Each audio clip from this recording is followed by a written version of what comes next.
বাংলাদেশের স্বাধীনতা আর সার্বভৌমত্বের প্রতীক এই জাতীয় স্মৃতিসৌধ, যার সামনে দাঁড়ালে অনুভূত হয় ৩০ লাখ শহীদ আর ২ লাখ মা বোনের সম্ভ্রমের আত্মত্যাগ। এত দাম দিয়ে কেনা সার্বভৌমত্ব রক্ষায় একদিকে যেমন প্রয়োজন সামরিক শক্তিমত্তা, অন্যদিকে প্রয়োজন কূটনৈতিক সামর্থ্য। বিশ্বায়নের যুগে আধুনিক কোনো রাষ্ট্রই একা চলতে পারে না। প্রতিবেশী আর আঞ্চলিক রাষ্ট্রের পাশাপাশি পরস্পর বিরোধী পরাশক্তিগুলোর সঙ্গেও সম্পর্কের ভারসাম্য ঠিক রাখতে হয়। বঙ্গোপসাগরের ভূরাজনৈতিক বাস্তবতায় বাংলাদেশের জন্য কূটনীতির এই সমীকরণ জটিল। প্রতিটি সিদ্ধান্ত এই ৫৬,০০০ বর্গমাইলের অভ্যন্তরীণ রাজনীতি, বাণিজ্য আর অর্থনীতিতে সরাসরি প্রভাব ফেলে। একটি ভুল সিদ্ধান্তে বদলে যেতে পারে বন্ধুত্ব আর বৈরিতার হিসাব নিকাশ। যদিও পররাষ্ট্রনীতিতে চিরস্থায়ী বন্ধুত্ব বা শত্রুতা কোনোটাই নেই। এখানে সমীকরণ বদলায় জাতীয় স্বার্থকে কেন্দ্র করে। আর এ কারণেই স্বাধীনতার পর থেকে প্রতিটি কূটনৈতিক সিদ্ধান্ত এদেশের সার্বভৌমত্বের জন্য, এদেশের জাতীয় নিরাপত্তার জন্য কিংবা অর্থনীতি আর বাণিজ্যে চ্যালেঞ্জ হয়েছিল। বন্ধুত্ব কিংবা শত্রুতা কূটনীতিতে চিরস্থায়ী কিছুই নয়। চিরস্থায়ী একটি জিনিস, সেটি হলো জাতীয় স্বার্থ। বাংলাদেশ তার বন্ধু কিংবা অন্যান্য পরাশক্তির সঙ্গে সেই লিয়াজো কতটা রক্ষা করতে পেরেছে, ভারসাম্য থেকে নিজেদের জাতীয় স্বার্থ কতটা আদায় করতে পেরেছে, তাই দেখব এবার। আন্তর্জাতিক রাজনীতির একটি মৌলিক সত্য হল, রাষ্ট্রগুলোর মধ্যে সম্পর্ক কখনো স্থির থাকে না। কখনো সহযোগিতা, কখনো প্রতিযোগিতা, আবার কখনো তার রূপ নেয় চূড়ান্ত সংঘাতে। এই জটিল সম্পর্কের মধ্যেই রাষ্ট্রগুলো নিজেদের স্বার্থ রক্ষা করে। এই প্রক্রিয়ায় সবচেয়ে গুরুত্বপূর্ণ হাতিয়ার হল কূটনীতি। এটি এমন এক মাধ্যম যেখানে যুদ্ধ ছাড়াই রাষ্ট্রগুলো আলোচনা ও সমঝোতার রাজনীতির মাধ্যমে স্বার্থ আদায়ের চেষ্টা করে। এ ব্যাপারে জানতে আমরা কথা বলেছি দেশের খ্যাতনামা আন্তর্জাতিক সম্পর্ক বিশ্লেষক, লেখক ও ঢাকা বিশ্ববিদ্যালয় আন্তর্জাতিক সম্পর্ক বিভাগের সাবেক অধ্যাপক ইমতিয়াজ আহমেদের সঙ্গে। জানতে চেয়েছি বন্ধুত্বের সংজ্ঞাটা কূটনীতিতে ঠিক কেমন। যে কোনো রাষ্ট্রের মূল ভিত্তি হলো জনগণ এবং সেই হিসাবে জাতীয় স্বার্থ। জাতীয় স্বার্থ অনেকে আবার ভৌগোলিকভাবে চিন্তা করে, কিন্তু চিন্তা করা উচিত জনগণকে নিয়ে। কারণ জনগণ থাকলে ভৌগোলিক জিনিসটা থাকবে। ভৌগোলিক যদি জনগণ না থাকে তাহলে ভৌগোলিক মিনিংলেস, তাই না? তো সেই হিসাবে জনগণের স্বার্থ, অন্য কথায় জাতীয় স্বার্থ। সেই হিসাবে কোনো একেবারে পার্মানেন্ট, যেটা পামারস্টোনের বিখ্যাত কথা, যে কোনো পার্মানেন্ট ফ্রেন্ডস বা পার্মানেন্ট এনিমিজ নেই, বা স্থায়ী বন্ধু বা স্থায়ী শত্রু নেই। আছে হলো স্থায়ী ফ্রেন্ড ইন ডিড। সো দুঃসময়ের বন্ধু কে ছিল সেটাও অনেক সময় ভুলে যায় মানুষে।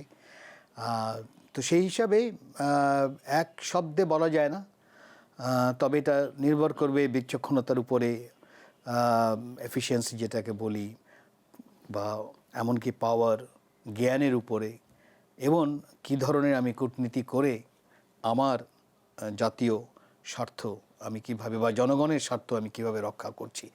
কূটনীতিতে বন্ধুত্ব শব্দের কাগজ কলমের সংজ্ঞা কি শতভাগ সঠিক? যারা মাঠের কাজ করেন তাদের অভিজ্ঞতার সঙ্গে যাচাই করে দেখা যাক। ৩ দশকের কূটনৈতিক ক্যারিয়ারে যুক্তরাষ্ট্র ও নেপালে রাষ্ট্রদূত এবং অস্ট্রেলিয়ায় বাংলাদেশ হাইকমিশনে মিশন প্রধান হিসেবে কাজ করেছেন হুমায়ুন কবির।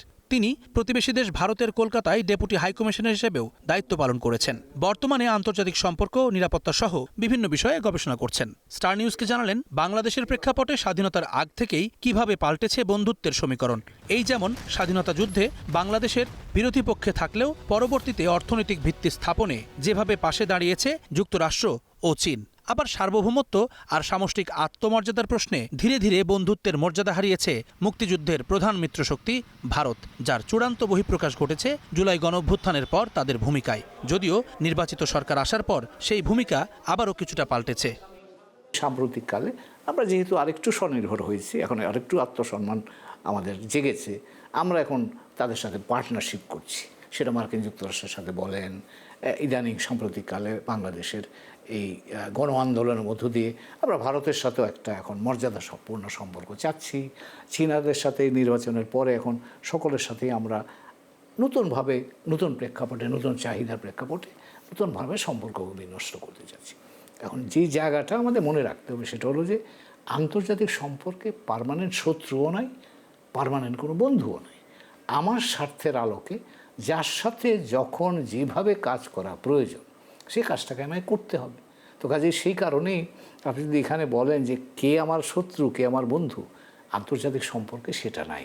আজকে যে আপনার শত্রু, আগামী দিনে সে আপনার বন্ধু হতে পারে, কারণ আপনার যদি প্রয়োজন হয় তার সাথে কাজ করা, আপনাকে সেটা করতে হবে। তো কাজেই আমরা বাংলাদেশে, আপনি যদি লক্ষ্য করেন, বাংলাদেশের মুক্তিযুদ্ধ থেকে আজ পর্যন্ত এই 54-55 বছরে আমরা মুক্তিযুদ্ধের সময় যাদেরকে যেভাবে পেয়েছি, তার পরবর্তীতে তাদেরকে আবার ভিন্ন চেহারায় পেয়েছি। এবং আমরা যদি গত জুলাই আন্দোলনকে দেখি, তাহলে যারা আমার মুক্তিযুদ্ধের মিত্র ছিল তাদের বিরুদ্ধে কিন্তু অনেক কথাবার্তাও এসছে।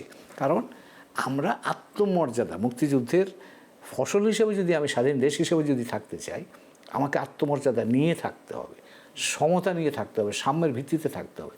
এই জায়গায় যে কেউই আমার সাথে যে কোনো সময়তে যদি ব্যত্যয় ঘটাবার চেষ্টা করে, তাহলে সেটাকে আমরা প্রত্যাখ্যান করব। এবং এই দেশের মানুষ সেটাকে প্রত্যাখ্যান কিন্তু এই জুলাই আন্দোলন সময় করেছে। কাজে এখনকার বাস্তব প্রেক্ষাপটে, এখনকার আমার চাহিদার প্রেক্ষাপটে ভারতের সাথে আমার চলমান থাকবে সম্পর্ক। ভারত আমার নিকট প্রতিবেশী, আমরা পারস্পরিকভাবে একে অপরের নির্ভরশীলতা আছে, কিন্তু সেটার সম্পর্কটা মর্যাদার ভিত্তিতে হবে, সমতার ভিত্তিতে হবে। স্বার্থের এই দুনিয়ায় বন্ধুত্বের সম্পর্ক রূপ নেয় অন্তরঙ্গ বাণিজ্যিক সম্পর্কেও। পরিসংখ্যান বলছে তাতে সবার ওপরে নাম মুক্তিযুদ্ধের বিরোধী পক্ষ চীনের। পদ্মা সেতু, রেল সংযোগ প্রকল্প, Karnaphuli tunnel, Dhaka elevated expressway, পায়রা গভীর সমুদ্র বন্দর, ঢাকা বাইপাস এক্সপ্রেসওয়ে, চট্টগ্রাম বন্দরের সিঙ্গেল পয়েন্ট মুরিং, রাজশাহী ওয়াসার ওয়াটার ট্রিটমেন্ট প্ল্যান্ট, মংলা বন্দর উন্নয়ন সহ বিভিন্ন মেগা প্রজেক্টে ঋণ সহায়তা এসেছে বেইজিং থেকে। চাল, ডাল, পেঁয়াজ, আদা, রসুন, মশলা সহ বিভিন্ন কৃষি পণ্যের চাহিদার বড় অংশই মেটে ভারত থেকে আমদানির মাধ্যমে, যে কারণে সীমান্তে যোগাযোগ ব্যাহত হলে তার প্রভাব পড়ে দেশের বাজারে। এছাড়া জ্বালানি ও ভোজ্য তেলের জন্য সিঙ্গাপুর, ইন্দোনেশিয়া, মালয়েশিয়ার উপরেও নির্ভর করতে হয় বাংলাদেশকে। রপ্তানির চিত্রটা অবশ্য আলাদা। প্রধান রপ্তানি পণ্য তৈরি পোশাক, যার 70% যায় বিশ্বের মাত্র 10টি দেশে। এই তালিকায় শীর্ষে রয়েছে যুক্তরাষ্ট্র, 2 নম্বরে জার্মানি, 3-এ যুক্তরাজ্য। তৈরি পোশাক ছাড়াও যুক্তরাজ্যে বেশ কিছু পণ্য রপ্তানি করে বাংলাদেশ, যার মধ্যে আছে শাকসবজি, ফলমূল ও মাছ। France, Spain, Italy, Netherlands, Poland, কানাডার পাশাপাশি এশিয়ার জাপানও আছে শীর্ষ 10-এ। রপ্তানির তালিকায় জাপান 10 নম্বরে থাকলেও উন্নয়ন সহযোগী হিসেবে তারা বাংলাদেশের পরীক্ষিত বন্ধু। স্বাধীনতার পর থেকে একক রাষ্ট্র হিসেবে সবচেয়ে বেশি অনুদান আর শর্তবিহীন ঋণ এসেছে টোকিও থেকে। বিশ্ব মানচিত্রে লক্ষ্য করলে বোঝা যায় বাংলাদেশের জন্য কূটনীতির গুরুত্ব কেন এত বেশি। পশ্চিম থেকে শুরু করে উত্তর হয়ে পূর্বের কিছু অংশ জুড়ে ভারত, বাকি সীমান্ত মিয়ানমারের সঙ্গে, দক্ষিণে কেবল বঙ্গোপসাগর, যেই উপসাগরে আঞ্চলিক ও বৈশ্বিক রাজনীতির প্রভাব খুবই প্রবল। আর সেখানেই বাংলাদেশের জন্য চ্যালেঞ্জটাও বড় হয়ে ধরা দেয়। একদিকে চীন, অন্যদিকে যুক্তরাষ্ট্র। বেইজিংয়ের প্রতি আমদানি নির্ভরতা, অন্যদিকে মার্কিন মূল্যকে সবচেয়ে বড় রপ্তানি বাজার। এর সঙ্গে যুক্ত হয় তাদের মিত্ররাষ্ট্র, সেখানে রাশিয়া, তুরস্ক, ইউরোপীয় ইউনিয়ন আর মধ্যপ্রাচ্যের প্রভাবশালী সব নাম। কূটনীতির এই মাইনফিল্ডে ঢাকার প্রতিটি পদক্ষেপ, প্রতিটি সিদ্ধান্ত নিতে হয় সূক্ষ্ম বিবেচনায়। আমি ব্যালেন্স শব্দটা কখনোই পছন্দ করি না। এর কারণ হচ্ছে যে বাংলাদেশ ওই কাঠামো তৈরি করতে পারেনি, অত বিশাল না যে বিশাল দুটো দেশকে ব্যালেন্স করবে, কারণ তারা তো বিশাল দেশ।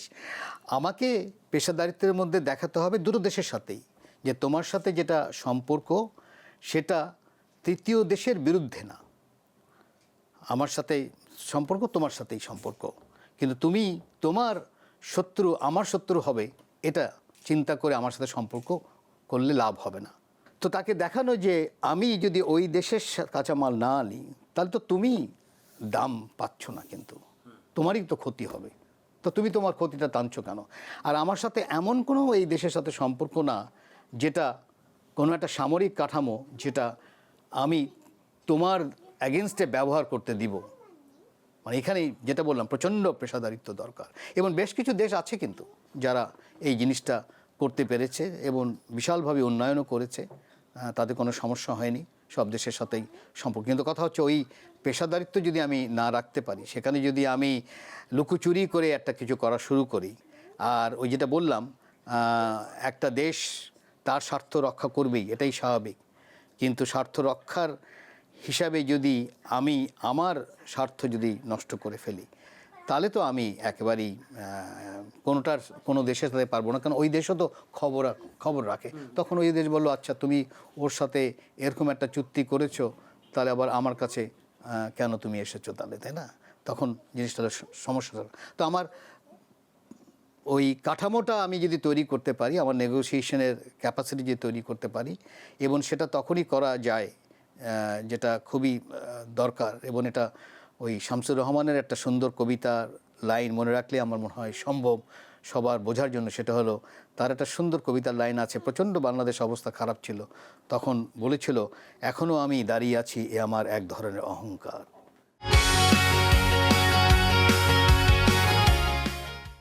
এই প্রবীণ অধ্যাপকের মত, বাংলাদেশের স্বার্থের চেয়ে ব্যক্তি স্বার্থ বড় হয়ে ওঠায় কূটনীতির টেবিলে ব্যর্থ হয় ঢাকা। জাতিসংঘ বা বিশ্বব্যাংকের মতো বৈশ্বিক প্রতিষ্ঠানে বড় পদের দিকে আগ্রহ থাকলে নিরপেক্ষভাবে দেশের স্বার্থ রক্ষা করা কঠিন হতে পারে। দুটো পা রাখতে হবে দেশের মাটিতে। এখানে সমস্যা তৈরি হয় যে যারা পলিসি মেকারস, তাদের দুই পা ওই জনগণের মধ্যে আছে কি না, ওটাই হলো একটা বড় সমস্যা হয়ে যায়। সে হয়তো কথা বলছে ঠিকই যে জাতীয় স্বার্থ ইত্যাদি, কিন্তু দেখা যাচ্ছে তার এক পা বাইরে। এখন এক পা যদি বাইরে থাকে, তাহলে স্বাভাবিকভাবে সেই দেশ খুব সুবিধা হয়। এই বাংলাদেশের সাথে যদি আমি তুলনা করি বা উদাহরণ হিসাবে, সেই দেশ তার স্বার্থ উদ্ধার করতে সুবিধা হয়, কারণ সে জানে যে যারা নিয়ন্ত্রণে আছে তাদের এক পা বাইরে। তো যার জন্য যদিও ভৌগোলিক জনগণ, কিন্তু দেখতে হবে কে ক্ষমতায় আছে, বা যেটাকে আমরা এলিট বলি, সেটা শুধু পলিটিক্যাল এলিট না, সেটা business elite, media elite, academic elite, সব এলিট মিলে যেটা শব্দটা, তারা কোথায়? কারণ তাদের এক পা যদি বাইরে থাকে, তাহলে ওই দেশ স্বাভাবিকভাবে তার যে পররাষ্ট্র নীতির যে এজেন্ডা, সেটাকে বাস্তবায়ন করবে, এবং বাধ্য হবে, কারণ এক পা বাইরে। যদিও এই অভিযোগের ভিত নড়বড়ে বলে মনে করেন সাবেক রাষ্ট্রদূত। ২-৪ জনের দায় পুরো গোষ্ঠীর ওপরে দেয়ার যৌক্তিকতা নিয়েও প্রশ্ন তোলেন তিনি। এই মুহূর্তে ঢাকায় প্রায় ১০০ জন অবসরপ্রাপ্ত কূটনীতিক যারা আমাদের পেশায় ছিলেন, তারা ঢাকায় আছেন। কিন্তু তো তারা যদি এক পা বাইরেই থাকতো, তাহলে এই ১০০ জন অবসরপ্রাপ্ত রাষ্ট্রদূতরা এখানে কেন থাকছেন? এই কথাটা ঠিক না, কথাটা ঠিক না। আমার ধারণা কেউ কেউ হয়তো থাকতে পারেন, কিন্তু আমি বলবো যে বেশিরভাগ যারা এই কূটনীতি জগতে আমরা ছিলাম, বেশিরভাগকে আমি দেশপ্রেমিক হিসেবে পেয়েছি। বাংলাদেশকে তারা ভালোবাসেন, সেইটাই পেয়েছি, এবং তারা পেশাদারিত্বের সাথে কাজ করতে আগ্রহী, সেটাও কিন্তু পেয়েছি। তো কাজেই ঢালাওভাবে এই ধরনের কথা বলাটা বোধহয় ঠিক হবে না। ব্যক্তিগতভাবে ১-২ জন হয়তো থাকতে পছন্দ করতে পারেন। আর আরেকটা জিনিস আমি বলতে চাই, সেটা হচ্ছে একজন রাষ্ট্রদূত যখন বিদেশের রাষ্ট্রদূতের দায়িত্ব পালন করেন, তখন তার পক্ষে কিন্তু কোনো দেশে গিয়ে সেই মর্যাদার নিচে কোনো কাজ করা বা সেই মর্যাদাহীনভাবে থাকা, এটা কিন্তু সহজ একটা ব্যাপার নয়। কিন্তু কাজেই যারা এই ধরনের মন্তব্য করেন, আমার ধারণা তারা বিষয়টা সম্পর্কে হয়তো ওয়াকিবহাল নন। সেই কারণে কূটনীতির মূল লক্ষ্য যেখানে জাতীয় স্বার্থ রক্ষা, সেখানেই সবচেয়ে বড় চ্যালেঞ্জ দেখেন এই কূটনীতিক। তার মতে, আভ্যন্তরীণ বাণিজ্যের, অভ্যন্তরীণ রাজনীতির অস্থিতিশীলতা এবং জাতীয় স্বার্থ কী হবে সেটি নিয়ে রাজনৈতিক দলগুলোর বিভাজন রয়েছে, যা নাগরিকদের মধ্যেও সংক্রমিত।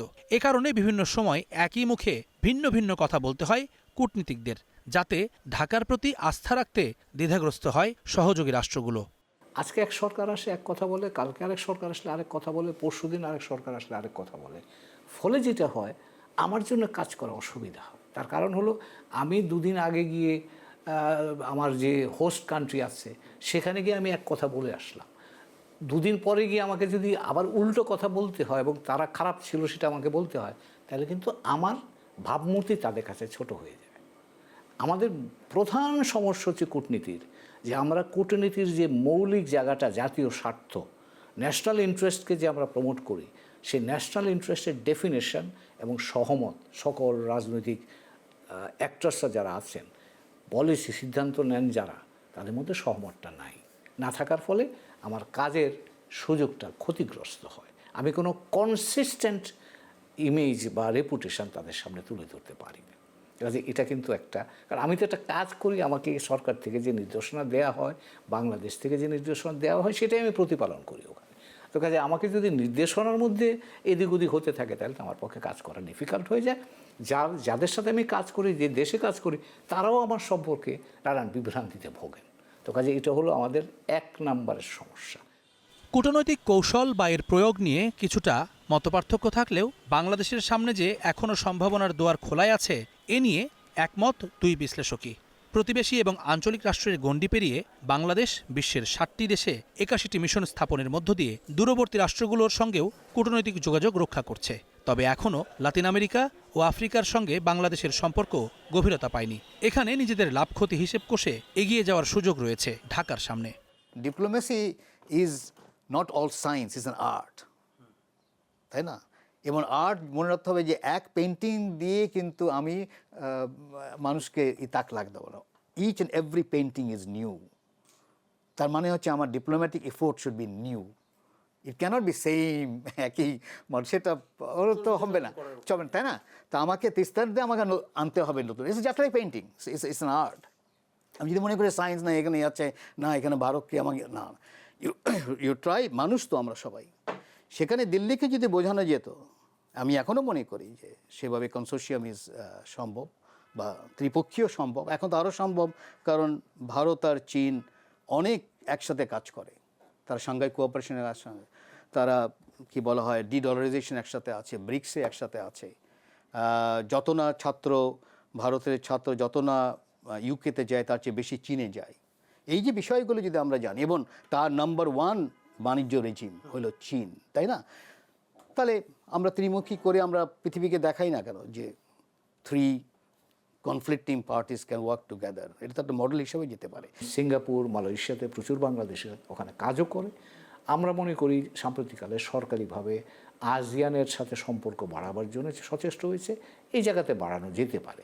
তার কারণ হলো আমরা লক্ষ্য করছি যে আগামীর যে পৃথিবী এশীয় এই মহাদেশ কেন্দ্রিক যে অর্থনৈতিক বৈশ্বিক অর্থনৈতিক চেহারাটা তৈরি হচ্ছে, সেই চেহারার মধ্যে 3-4টা দেশ গুরুত্বপূর্ণ ভূমিকা পালন করবে।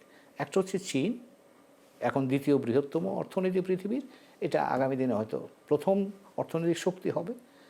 দ্বিতীয় আমার পাশের জন্য আসিয়ান, এখন এটা আপনি ধরতে পারেন ভারতের চেয়েও বড় অর্থনীতি, $4.5 ট্রিলিয়ন। এটা আমার জন্য গুরুত্বপূর্ণ অংশীদার হতে পারে। ভারত আমার নিকট প্রতিবেশী হিসাবে $4 ট্রিলিয়ন অর্থনীতি, সেটাও আমার জন্যে গুরুত্বপূর্ণ। কাজেই 3টা বড় অর্থনীতির দেশ কিন্তু এখন আমার চারপাশ ঘিরে আছে।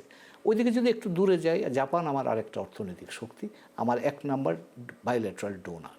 তো কাজে জাপানকেও আমি আমার গুরুত্বপূর্ণ অংশীদার হিসাবে মনে করি। দক্ষিণ কোরিয়াও কিন্তু আমাদের সাথে এখন বিভিন্নভাবে সংযুক্ত হচ্ছে, এটাকেও আমরা আমাদের গুরুত্বপূর্ণ অংশীদার হিসাবে মনে করতে পারি এশীয় মহাদেশের দিক থেকে। আমরা আগামী দিনে বিনিয়োগ চাচ্ছি বাংলাদেশে, সেই বিদেশি বিনিয়োগের জন্য ইউনাইটেড আরব এমিরেটস, ইউএই যাকে বলি আমরা, তারা আমাদের গুরুত্বপূর্ণ অংশীদার হতে পারে, সৌদি আরব গুরুত্বপূর্ণ অংশীদার হতে পারে। তো কাজে এখন এরা ম্যান পাওয়ারের জন্যে আমাদের মানব শক্তির একটা কাজের জায়গা হিসেবে আমরা দেখছি। এটার বিবর্তন হয়ে আগামী দিনে বাংলাদেশে বিদেশি বিনিয়োগকারী হিসাবেও এরা আসতে পারে। বলে রাখা দরকার যে ইউএই কিন্তু ভারতে $75 বিলিয়ন ইনভেস্ট করার পরিকল্পনা তারা এখন আছে। কাজেই ভারত যদি তাদের কাছ থেকে এরকম বড় বিদেশি বিনিয়োগ পায়, আমার জন্য কিন্তু সেটা সুযোগ হিসাবে আমি দেখতে পারি। আমি যেহেতু ভারতের পাশে আছি, আমিও তার কাছে সেই বিনিয়োগের জন্য তার সাথে কাজ করতে পারি। বিশ্লেষকরা বলছেন, কূটনৈতিকভাবে আরও সফলতা পেতে বাংলাদেশকে মোটা দাগে যে সব বিষয়ে গুরুত্ব দিতে হবে তার মধ্যে প্রথমেই দরকার জাতীয় স্বার্থে রাজনৈতিক ঐক্য। দ্বিতীয়ত, বিদেশে নিযুক্ত বাংলাদেশের রাষ্ট্রদূতদের কোনো নির্দেশনা দেওয়ার ক্ষেত্রে আন্তঃমন্ত্রণালয় সমন্বয় বাড়াতে হবে। তৃতীয়ত, প্রতিটি রাষ্ট্রের সঙ্গে দ্বিপাক্ষিক সম্পর্ক স্থাপনে আশ্বস্ত করতে হবে কূটনৈতিক সিদ্ধান্ত কেবল তার ক্ষেত্রেই প্রযোজ্য। এর প্রভাব সংশ্লিষ্ট রাষ্ট্রের বন্ধু বা শত্রু রাষ্ট্রের সঙ্গে সম্পর্কিত নয়। সর্বোপরি রাজনৈতিক ভেদাভেদ ভুলে গণমানুষের আকাঙ্ক্ষাকে গুরুত্ব দিতে হবে কূটনীতিকদের। পৃথিবীটা নলেজ বেসড ওয়ার্ল্ডে রূপান্তরিত হচ্ছে। কাজে আপনি যদি এই নলেজ জেনারেশন না করতে পারেন, তাহলে আগামী পৃথিবীর জন্য তো আপনি রিলেভেন্ট থাকতে পারবেন না। তো কাজে সেটা আপনি কূটনীতি বলেন, প্রশাসন বলেন, পুলিশ বলেন, ব্যবসা বাণিজ্য বলেন, সব জায়গাতে আপনাকে গবেষণার মাধ্যমে আপনার নূতন জ্ঞান চর্চার জায়গাটা প্রসারিত করতে হবে। তা যদি না হয়, তাহলে আগামী পৃথিবীতে কিন্তু আমরা আর যুক্ত থাকতে পারবো না। এই দেশের শক্তি কিন্তু এই দেশের মানুষ। এটা 71-এও আমরা দেখেছি, আমরা 24-এও কিন্তু দেখলাম। তো কাজেই এই দেশের মানুষই কিন্তু দেশটা রক্ষা করছে বারবার। কাজে এই দেশের মানুষের চিন্তা, এই দেশের মানুষের প্রত্যাশার সাথে সমন্বয় এবং সাযুজ্য রেখে কিন্তু আমার কূটনীতি করতে হবে। এবং মনে রাখতে হবে যে দেশটা কিন্তু মানুষের দেশ, গোষ্ঠীর দেশ নয়। আমরা গোষ্ঠীর খপ্পরে পড়ে যাচ্ছি বারবার। তো আমার অনুরোধ থাকবে, এই গোষ্ঠী চেয়ে মানুষকে একটু ভালোবেসে দেখেন বাংলাদেশটাকে দেয় কি না মানুষ। স্বাধীনতার অর্ধ শতাব্দী পেরিয়ে বাংলাদেশ এখন নতুন এক অর্থনৈতিক বাস্তবতার সামনে দাঁড়িয়ে। এই বাস্তবতায় সবচেয়ে বড় প্রশ্ন, বাংলাদেশ কি পারবে পরাশক্তির প্রতিযোগিতার মাঝেও নিজের জাতীয় স্বার্থকে আরও দৃঢ়ভাবে প্রতিষ্ঠিত করতে? এই প্রশ্নের উত্তরই নির্ধারণ করবে কেমন হবে বাংলাদেশের কূটনীতির আগামীর পথ চলা। Jumman Sadiq, javelin, Star News, Dhaka.